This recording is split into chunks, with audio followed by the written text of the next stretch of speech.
সাথী কি? আল্লাহর কোরআন। আপনি যত বেশি কোরআন পড়বেন, কোরআন আপনার সাথী হবে। সুবহানাল্লাহ।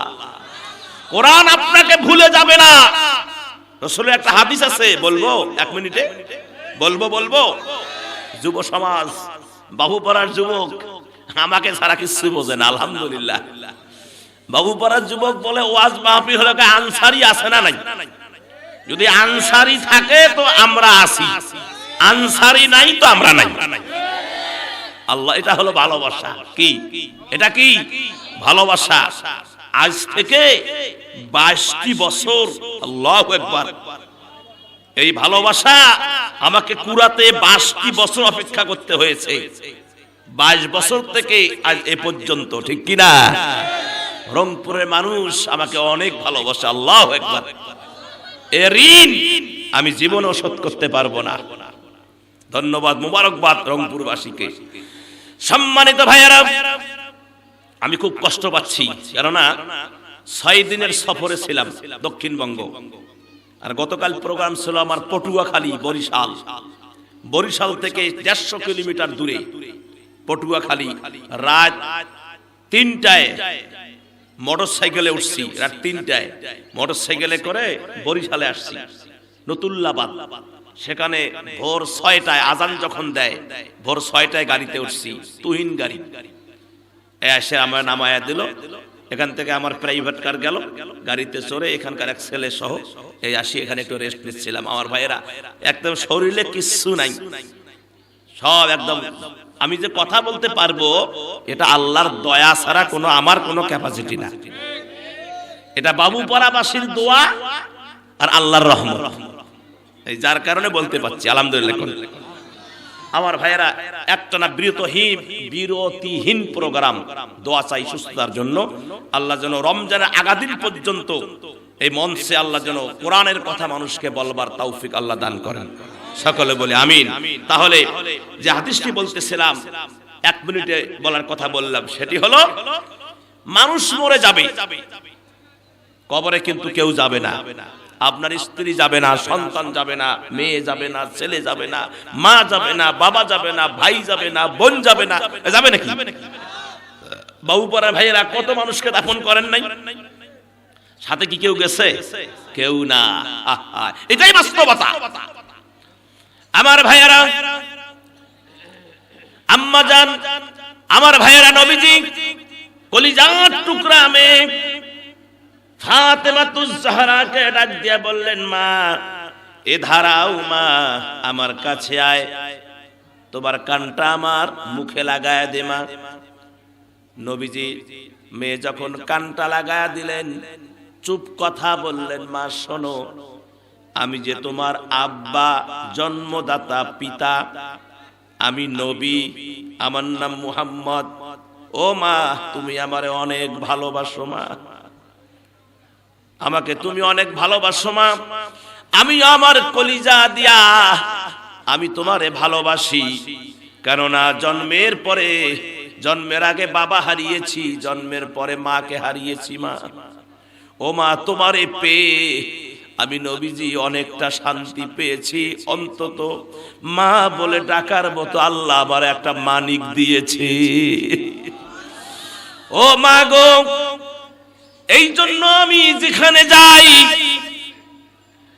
যাওয়ার শেষে তোমার সঙ্গে দেখা করি, আর যখন আসি রে মা, সবার আগে তোমার সাথে আমি দেখা করি রে মা।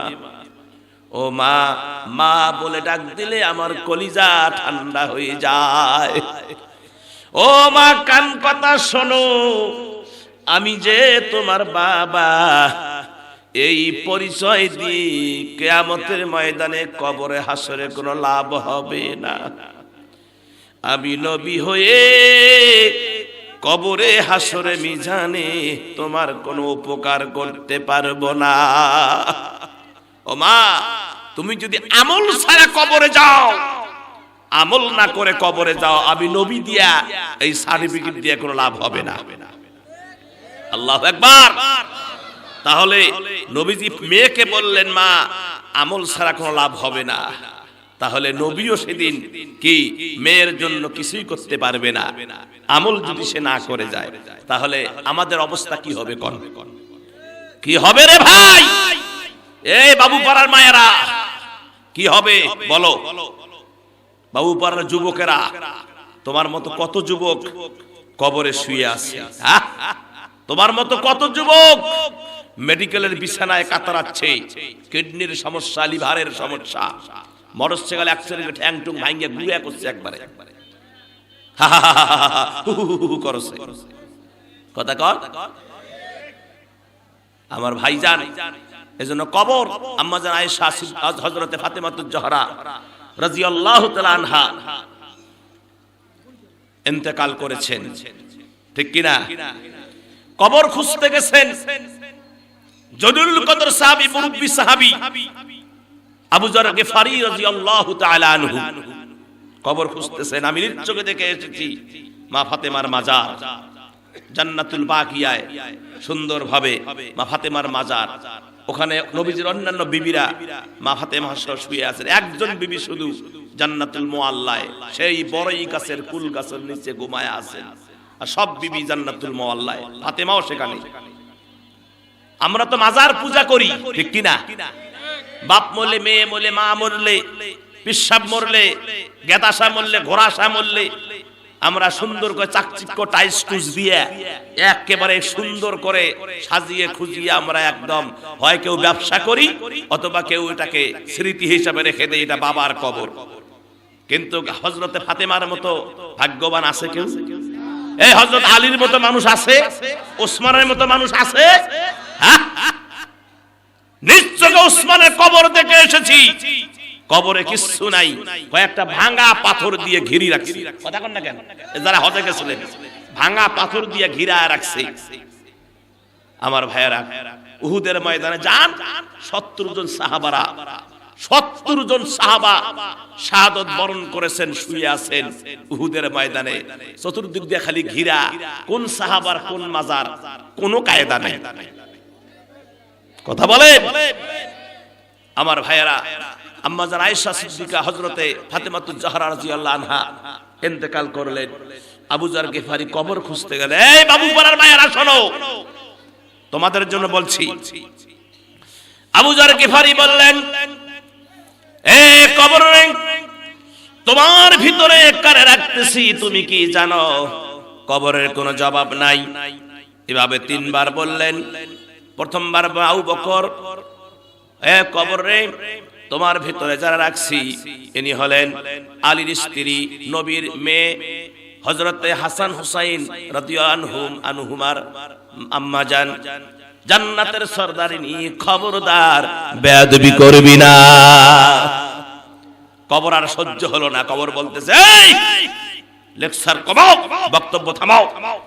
আমি কবর কার বেটিকে, কার স্ত্রীকে, কার মাকে, কে জান্নাতের সরদারিনী এটা আমি বুঝি না। আমি বুঝি আমার ভিতরে কে আসতেছে, যে আসতেছে তার আমল কতটুকু আছে। আল্লাহু আকবার। তার আমল কতটুকু আছে এটা আমি দেখতে চাই। প্রিয় ভাইয়েরা, এই মায়েরা, বাবু পাড়া মায়েরা, সিরিয়াল দেখার চ্যাম্পিয়ন। কথা কান না? হ্যাঁ, সিরিয়াল দেখার চ্যাম্পিয়ন। এখনো অনেকে টিভির সামনে বসে আছে রিমোট হাতে নিয়ে, এখনো বসে, দেখেন যে বাড়ি সার্চ করেন, টিভির সামনে বসে আছে এখনো সিরিয়াল দেখার উস্তাদ। মরবে যে এই হুঁশ নাই, মরে যাবে যে বাবুপাড়া কবরস্থানে ঢুকবে গিয়ে ওই হুঁশ নাই। খালি দুনিয়ার শান্তি নিয়ে, শখ নিয়ে, লিপস্টিক নিয়ে একেবারে বুড়ে হইছে। 8 সাওয়ার মাও, তাও দেখবেন উঠের মধ্যে লিপস্টিক ভারী করে দিছে, দিয়ে একটা পেন্সিলের মতো আছে উপর দিয়ে ঘাই দিছে, দিয়ে কুচি দিয়ে কাপড় পিনছে। কথা কানে? হ্যাঁ, পিঠের কাপড় দেখা যায়, পেটের কাপড় দেখা যায়। 8 সাওয়ার মাও আছে।